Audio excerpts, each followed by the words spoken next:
خد بالك 90% بيغلطوا وبيشغلوا الغسالة وهي بيبقى صوتها عالي في العصر زي ما انت هتشوف معايا كده.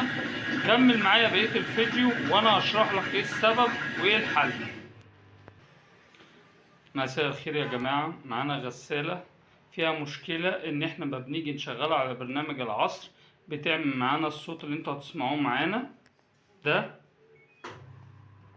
مفروض الطبيعي ان هي في لفة العصر تلف معانا على طول من غير صوت عالي، وده بيحصل معانا الصوت العالي ده بسبب 3 حاجات، وانا هقول لكم. اول حاجة ان لو اللبس كتير بيتحط بكمية يعمل معانا الصوت اللي انتوا بتسمعوه ده، وبعد كده الجروبوكس بيبوظ.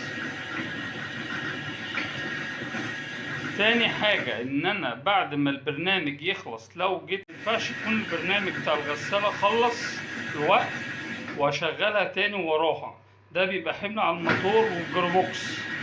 المفروض الطبيعي ان انا استنى ساعة او ساعتين يكون الموتور برد وابتدي اشغل الغسالة تاني، مفيش مشاكل.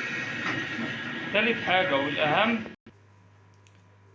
الغسالة مفروض ان انا لما اجي احط اللبس بحط بالكمية بتاعتها. يعني الغسالة اللي معانا دي 8 كيلو، مفروض ان انا لما اجي احط الكمية تكون بنفس الحجم الحلة، يعني يكون اللبس لحد هنا. ما ينفعش بالمية، ما ينفعش ان انا ازود اكتر من كده عشان الجروبوكس ممكن يبوظ، وبعد كده هتلاقي الغسالة بتعمل صوت عالي وتيجي تقول ايه اللي حصل والمساعدين تبوظ. لو حصل معاك كده ابعتلي في التعليقات، ولو استفدت من الشرح دوس لايك واشترك في القناة كي يوصلك كل جديد. ولو حابب ان انا اتكلم معاك في موضوع تاني يخص الغسالات ابعتلي في التعليقات وانا هرد عليك.